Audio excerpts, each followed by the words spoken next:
bike, 365 days to your dream bike. I'm gonna show you the path to my dream bike, and you can follow me through some of the videos and the information from my journey.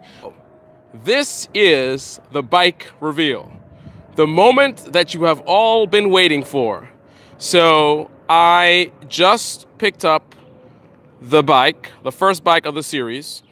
So go ahead and click on the like. You guys are listening in. Go ahead and click on the like. I really appreciate that. So this is the first bike in a series, 365 DB19. That's 365 days to my dream bike, right? We're going back in time.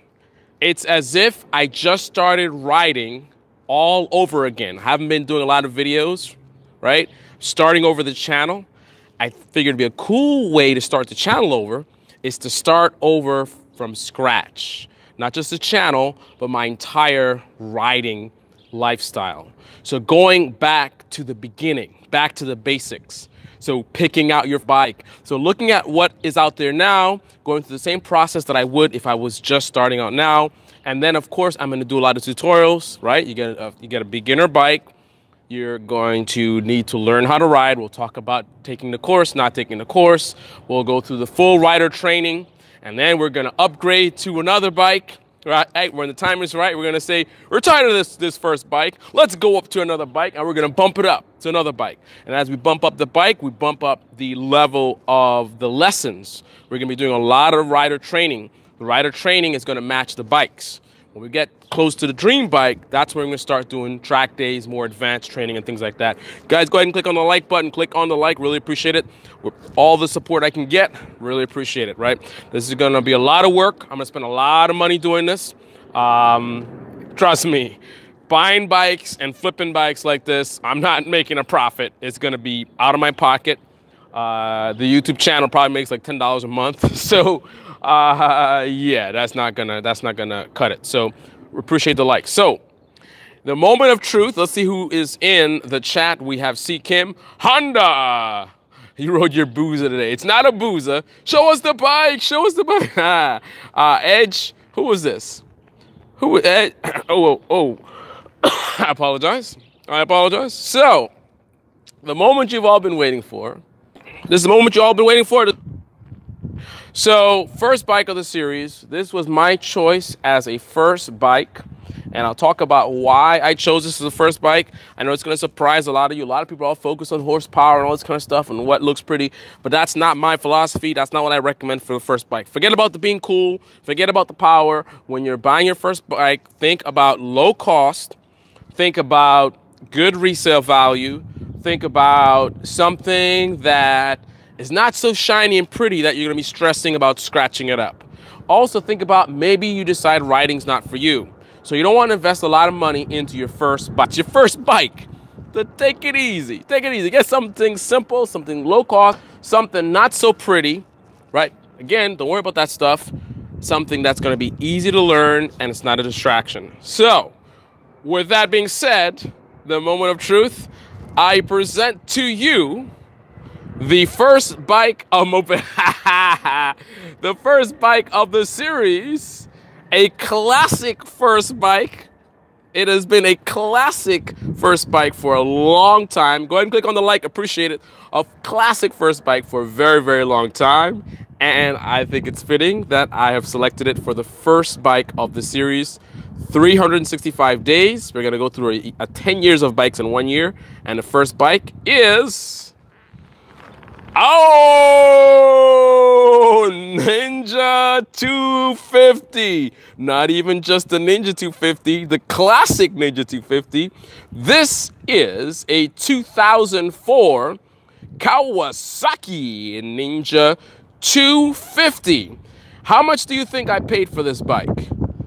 How much do you think I paid for this bike? Probably tops out about 85 miles per hour, 90 miles per hour. All the power's up top. Little 250cc engine. Nothing to be afraid of for a new rider, which is perfect. The brakes are not scary. The power is not scary. It's lightweight, so you feel very comfortable handling it. Again, you don't have the weight to scare you. Everything is User friendly. Ah, CKIP says 750. No, this is not a Gixxer 750. This is not a Gixxer 750. So, this is a 2004 Kawasaki Ninja 250, and it has 10,000 miles on it.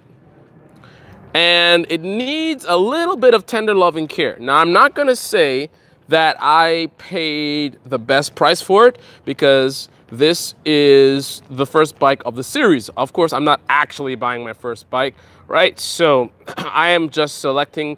I needed to get something that I think was appropriate for a first bike to start the series. And I think this is an excellent first choice for all the reasons that I mentioned before. These bikes retail at about, I think, $1,200 in good condition is what a 2004 Kawasaki Ninja 250 goes for. So this particular bike, I paid $1,000 for, and that is New York money. That's New York money.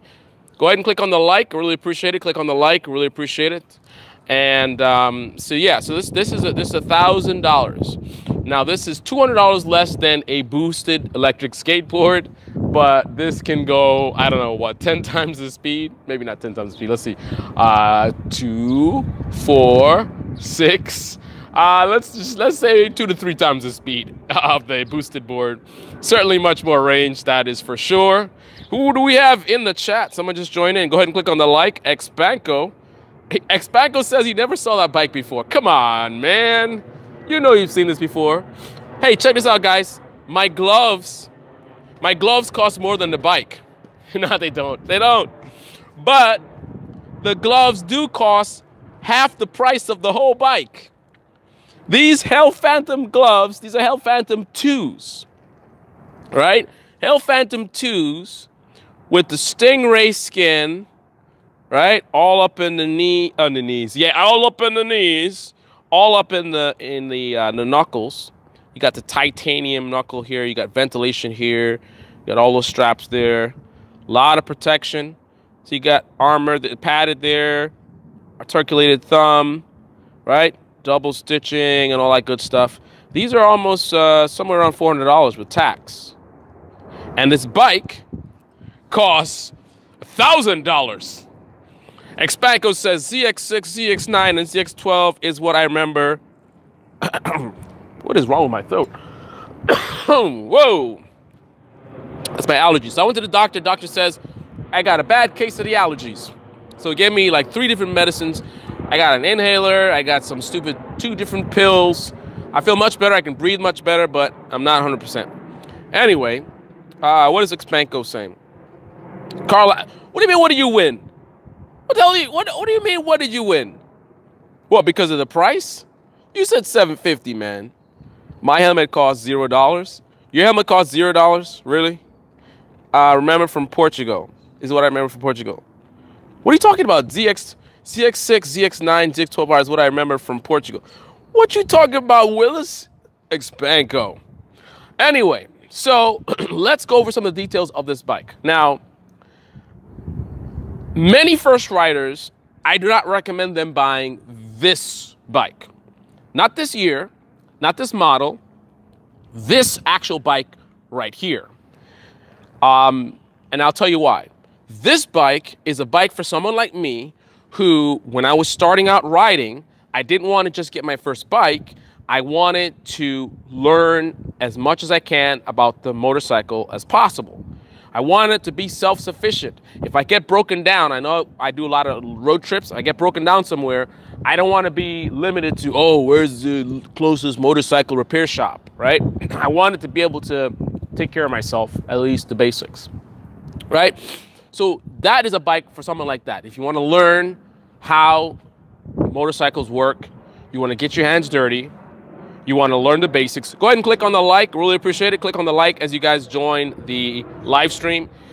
So this bike, the reason why I say that is because this bike needs a little work, right? For a beginner, doesn't want to get their hands dirty, you're going to go to the dealer or repair, whatever. You have other guys work on your bike. You're not going to work on your own bike. You don't want to buy this, right? because this bike has a couple of problems going on. So number one, so this is the kind of things that I picked up from my inspection. So number one, when I got on the bike, I noticed that the handlebar seems slightly twisted. It's very slight, so that's probably from an impact. I don't think it was too serious of an impact, but that's something that I noticed right there. You notice right here, there's a crack on the mirror, right? More evidence of impact. You can look at the damage here on the side mirror here. It's not too serious, so that's not indicative of something too serious as far as like a crash. You notice right here, the shield has been cracked and repaired. Someone tried to repair it with like these, something looks like stitches, right? So that's another damage, right? Then, during the test ride, and this is stuff that you guys need to look out for when you're looking for used bikes, the throttle is a little bit sticky. If you look at how it moves, see that? So I'm gonna have to maybe change this cable or lube this cable or something. Something's up with the throttle. That's definitely something that needs to be addressed. As far as how it runs, it's very, very congested, shall we say, at low RPMs. When you're at low RPMs, it's like it's suffocating. It's just, and then it's like a really, really, really bad turbocharger. So it struggles to wind up, and then once it gets up in the high RPMs, it's like, and then this power just comes on. And it actually feels kind of nice for a Ninja 250. I mean, it definitely picks up, but it doesn't do that until you're way, way high up in the RPMs. I'm saying way, way high. I don't know, maybe 7-8 grand, which is high for this bike. This bike redlines at 13,000. So the other thing I noticed is, and again, pay attention. You guys are looking to buy bikes, your first bikes and things like that. These are the things you need to look out for. So when I looked in here, one of the things I look for is leaks. Any kind of sign of leaks, right? That's especially an older bike. So I look in here and I see, if you look right there, you see all that grease, all that, and you see how it's wet. I took a piece of like a plastic thing and I scraped it up a little bit, give it a little whiff to see what it is, and also to see that it's wet, so that means it's fresh, right? So something's leaking. My guess is the carburetor. So the carburetor's right here. So there is, where is it? I'm zoomed in so close I can't even see what I'm looking at. So the carburetor is right there. So there's the float bowl. So it's probably all jammed up and overflowing fuel right out of there, out of the float bowl, which is at the bottom of the carburetor, and landing there. Right? So that's another thing that needs to be looked at. But these are things you need to look at when you're buying a used bike, right? The next thing is, the bike was sitting for a while where it was, so you look underneath. You want to look and see if there's any like moisture. Again, you're looking to see if there's any sort of leaks or anything underneath, right? So these are the things you're looking for. Now you look also here, you can see there's cracks in the fairing. Let me see if I can get you guys to see that. See there's cracks right there, see that? So again, impact, right? So you know this thing fell over. Again, stuff you're gonna look for. You see right here, you've got scuffs on the side, right? Another good indicator to see if a bike has been dropped or crashed, you look on the the brakes, any of the hard parts that stick out, right? You look right here and you can see it's rusted and slightly grinded down right there. So that's impacted, right? And then you can look at this, right? Look at the peg and see what it looks like, right? Another impact point is right here. Definitely exhaust, is going to take a banging. So you see that right there? So you got a scratch going across the exhaust. Right? See all that? Right? And you also want to look at the condition of the tires. See how much tread is in the tires. You want to look for also marks that indicate the bike has been abused, like burnouts and stuff like that. You're going to see a bunch of lines right here. I mean, that could be caused from hard braking as well. But if you see a consistent pattern of just like vertical lines, a whole bunch of fine lines going across the tire, it's probably been used for burnouts and things like that. Also, look at the condition of the chain. Now, this chain definitely needs to be changed soon. I can see the stretching going on, and it's rust as well. So definitely want to take care of that. And what else? You got a tear on the seat. You could put some. You could spray paint this black to match, or put some black tape over this, like some heavy duty tape. And I think that's about it. So we got a heater, which is good for you crazy East Coast folks, right? So this is some kind of Oxford intelligent heat controller, 100%, 75, 50, 40. So, brakes. What are you saying about the brakes, Kim? Oh yeah, we're gonna change the plugs. So let me see what C-Kim is saying a couple things. You guys that are joining right now, click on the like, really appreciate it. No ninjas under 600cc. Expanco says, how to do wheelies, use a 250. Yeah. On a 250, use your knees and twist it straight. Come on. Grease that throttle. It needs a tune-up. Yes, it does.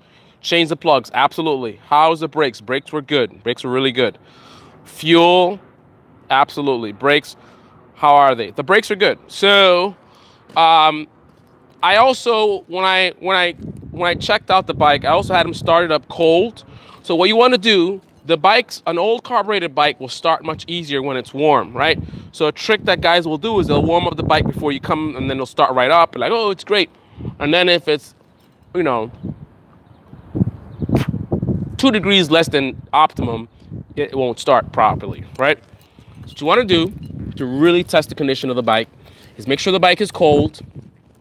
And then when you get to the bike, be careful. You'll know if it's really hot, you're going to feel the heat before you get to it. But just to be safe, you can just sort of tap it. I just rode this and see I can do that and I'm fine. But I can feel that it's not cold. It's not hot, but I can feel that there's warmth there. So this is not a cold bike. So you want to make sure it's cold to start it up, because that's going to be the most difficult. That's going to stress the battery. So the battery condition is tested. And just in general, the condition of the bike, the fuel delivery system, everything, right? So cold start, turn it on. You got a choke right here. Turn on the choke. And then you flip your kill switch there. And then start her up.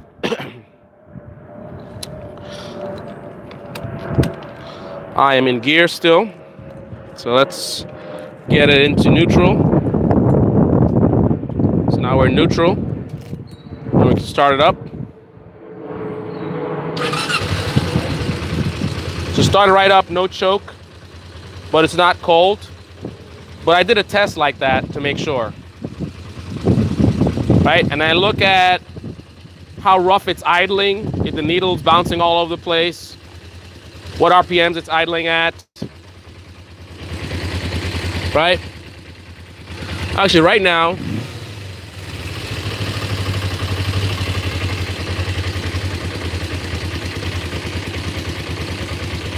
so we're just above 1,000, right? When you do your test ride, take a look at the engine temperature as well, make sure it's not overheating. You also want to check the oil as well, because a lot of different things you're looking at. You're looking at the condition of the bike, and you're also assessing how well it's been taken care of. You want to avoid buying a bike from someone who has been abusive or hasn't been taking care of their bike. So what you want to do is You lift the bike up and you take a look at the oil to make sure that it's not like black. You know what I mean? I mean, you guys can't really see it that well from that angle, but you definitely want to do that. And I think that's most of the basics. You do your brake check, cold engine start, throttle, make sure the throttle's not sticking. You want to ride it, make sure you can shift through the gears. I mean, if you're a new rider, you get an experienced rider to come with you and have them ride it and see how the transmission's working. Are they able to shift through the gears? Is it sticking? Is it hard to get into neutral? These are all things that you want to check. Sounds sick. I hate manual chokes. Check the clutch. So I would say that's also something good as well, because you can check how good the clutch is. A beginner bike like this, typically you might be buying it from a beginner, so the beginner might have not been that good at shifting because they're new. So they might have been riding the clutch, which burns it down, so the clutch might be wearing out. So what you want to do is do a test to see how quickly it grabs. So for example, I can do a quick test right now. You start it up like that, squeeze the clutch in, all right? And now I'm gonna just press the gear down. So notice it doesn't have the safety. It allows you to actually do that even though the stand is down. So I'm gonna kick it up just in case. I don't think there's any other safety mechanisms, but whatever. All right. What we want to do is see how much we can pull out the clutch before it starts grabbing. Right? So you got it at idle. Just starting to grab right there. So that's your point right there. So that's the point at which, and you want to measure that distance. I'm sure you can find it online, like what it should be or what's recommended, right? So there you go. I think, in my opinion, I mean, I gotta do the research. I haven't done this in a while, but I think that clutch is in decision. I mean, I don't notice any problems when I'm using it, but it probably, and that can be adjusted as well. It probably is grabbing a little bit late, just a little bit, not enough that I would be concerned. But again, I would need to do the research. I haven't done that in a while. So, CKM is saying to run premium gas. People say that's a good idea on an older bike because it has extra goodness in there. Maybe that'll help clean out the engine and things like that. And that might not be a bad idea. An old bike, you don't know how long it's been sitting, how good they've winterized it or whatever. You know, East Coast guys, they winterize their bikes. So, you know, maybe, you know, definitely get all the fuel that's in there. Get it out of the tank. I mean, use it up and get a full fresh tank of gas. Maybe put some premium in there. Maybe do one of those fuel cleaners or treatments, you know, get one of those from Pep Boys or whatever and run it through, you know, doesn't hurt. So what I'm going to do with this, I'm going to figure out whether I can do a carb cleaning or rebuild and figure out the cable throttle issue, lube it, change it, whatever needs to be done. Change the plugs. He said the oil filter is changed already, so we'll leave that alone. And change the chain and also the sprocket as well. I think there's a, I can't really see it. I can't really see it that well. It's kind of dark, but definitely changing the chain. And that's pretty much it. She should be good to go after that. The thing with the carburetor is, my belief is that the carburetor, so I don't know if you guys know how a carburetor works, and I haven't worked on a carburetor in a long time, but with a carburetor, you have these things called needles, if I remember correctly, that the fuel sprays out of. The needles have holes, tiny holes, that fuel comes out of. Now, I think there's maybe a needle for low RPM and there's one for high RPM or something to that effect. So for low RPM, where you want really fine amounts of fuel or not much fuel, it's very, very tiny holes. So those tend to be the first ones to get clogged up. So my belief, thanks for the likes, guys. Click on the like as you join. Everyone click on the like as you join. I really appreciate it. So my belief is that the low RPM needles for the carburetor are probably really, really messed up. The question is, are they messed up in terms of clogged with fuel, where I can clean them out with carb cleaner, or are they the point where they're corroded, so they're physically damaged to the point where cleaning it won't work, right? Because again, the low RPM throttle is very, very fine amount of fuel, right? So it's going to be very tiny holes. Those are going to be most susceptible to damage. So I'm thinking either do a carb cleaning and see if that works. And then if that doesn't work, I may just get away with just changing the needles, potentially. If that doesn't work, then I'll do a carb rebuild. Of course, all that stuff will be videos on the channel so you guys can watch and learn. If you're looking to buy older bikes, I can walk you through the process. It's pretty simple. Unlike these modern bikes, it's another reason why I like older bikes for beginner bikes. Easy to work on. I mean, look at that. You can see the carburetor right there. You can just reach out and grab it, right? It's probably not much work to get access to it. I'm guessing you got to take off this fairing here.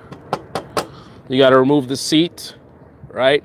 And remove the gas tank, right? The gas tank sitting right on top of the fuel. So once you take the gas tank off and this fairing off, you probably have full access to the carburetor. The problem with the carburetor is it's kind of jammed in front to back. So you got these tubes right here, and then you got something in the back as well.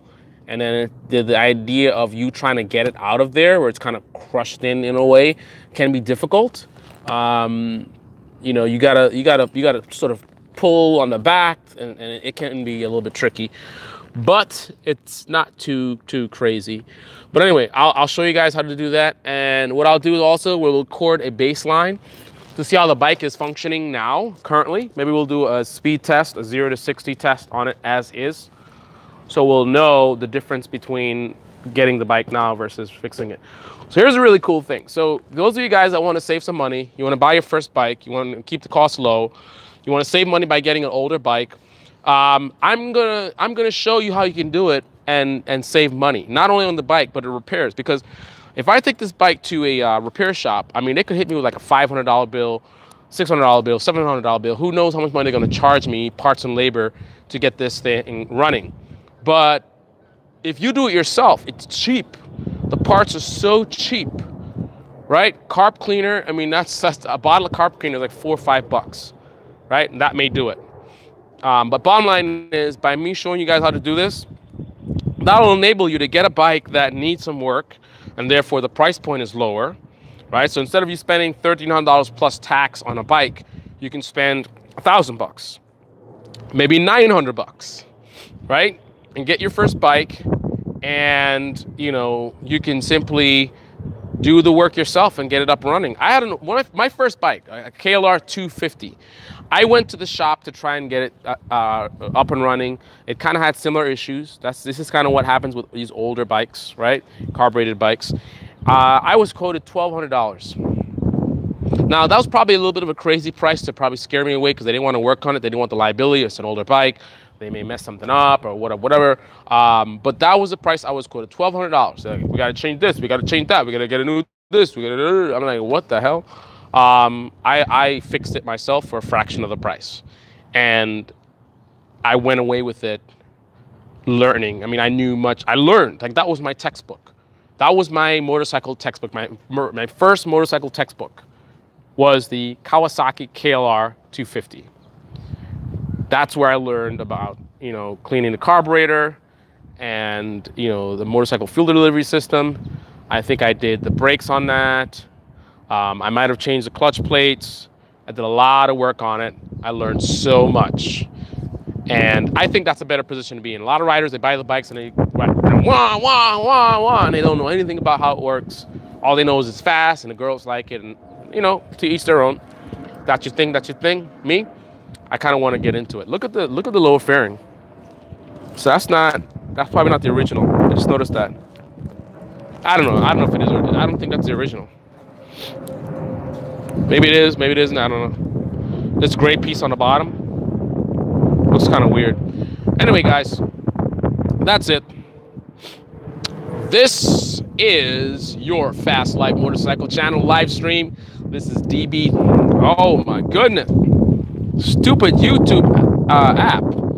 This is your Fast Life Motorcycle Channel, the most awesome motorcycle channel in the universe. This is Project DB 365, 365 days to my dream bike, 365 days to your dream bike. I'm going to be going from, I'm just going through 10 years in 1 year, and I'm going to be taking votes from you guys. What's the next bike I should buy? What, you know, this is going to be a collaborative project. A lot of it's going to be my recommendations and my instincts and my passions, but it's also going to be with feedback from you guys as well, right? Some of them will probably be exclusively voted bikes, meaning you guys are the ones, you tell me what to buy next when I buy it, right? So we're going to go through all the bikes, starting from beginner bike and upgrade and upgrade and upgrade and upgrade till we get to the more advanced bikes. And then we start thinking hard about what is a dream bike. What is my dream bike? What is your dream bike? And we're going to figure that out. 2019, 365 days. So 2019, we're going to be on the dream bike. You guys are going to get to see what I finally decide on. I don't know what I'm going to decide on. I know a lot of you thinking, I know what he's going to get. I don't even know what I'm going to get, right? Look at that. Look at that. Lens flare. Lens flare. What? What? Look at that. Look at that. Ooh, lens flare. Okay. A little distracted. Anyway, yeah, so this is the first bike. Probably not going to be on it too long. I think I will fix it up, and what I'm probably going to do is clean it up, make it spotless, and then I'm going to post up an ad. Okay, I'm going to keep it for a week. Now, I'm not saying I'm going to sell it in a week, but I'm going to keep it for a week, try to work on it, get it going, do the repair work. And then after that week, I'm going to put an ad up for it. And then I'll just keep doing the videos. And, you know, I get the right buyer, sell it, and then move on to the next one. Now, I'm not selling all the bikes. Some bikes I will keep. If I find a bike that I really like, I'll just keep it. But bikes that I don't want, I will just sell. For example, a bike like this. I mean, it's a cool bike and all, but it's kind of old. There's newer 250, the 300cc bikes are better overall, more power, they look better. You know, so if I want a nice small bike to have fun with, I want to have something like that, not something like this. This is really in the spirit of your first bike, right? Something cheap, easy to use, that's the idea. But anyway, so that's the plan, and I'm excited. I know you're excited. So follow the journey. And I will see you guys soon. So let's see. CKim says, check the clutch, run premium gas, let the fun begin. Absolutely. Floats may be sticking. Also, yes, have needle valves. Has needle valves. Check. Oh, so CKim knows his stuff, man. Check those intake tubes for cracks. Okay, will do. All right, guys. That's all I got. I'm going to get this puppy secured for the night and start working on my plan. I looked at the original bike list and I didn't like it. It was a draft. I'm gonna revamp it, but I already got 12 months of bikes. I think what I have right now lacks excitement. I want some more exciting bikes in there. It's $110,000 worth of bikes, but I need some more legends in there, right? In the beginning, it's nice to start off something cheap, something old, you know, beginner, low CC, whatever. But sooner or later, I want to start getting to legends, some really exciting bikes. Because that's the idea. When you start out, you get something cheap, something easy to use. The next one, you don't want to go too crazy either. But at some point, you get really, really confident, your skill level's up, and now it's time to have some fun. Now you're looking for the really exciting bikes. Your first exciting bike may not be too crazy, but it'll definitely be fun and good power. Then you upgrade to something that even more intense, right? That's going to be the idea. But those bikes, that's a sweet spot. So I think in the beginning, it's more casual type of thing. Somewhere in the middle, we start amping it up in terms of like the excitement level, aggression levels, and stuff like that. And then right in that sweet spot somewhere in the middle, it should really be some really cool bikes. And definitely at the end, whew, heart racing in one word. Well, that's 2 words. Anyway, this is your Fast Life Motorcycle channel, the most awesome motorcycle channel in the universe. And I'm out. Yay, yay. See you guys soon. Boom.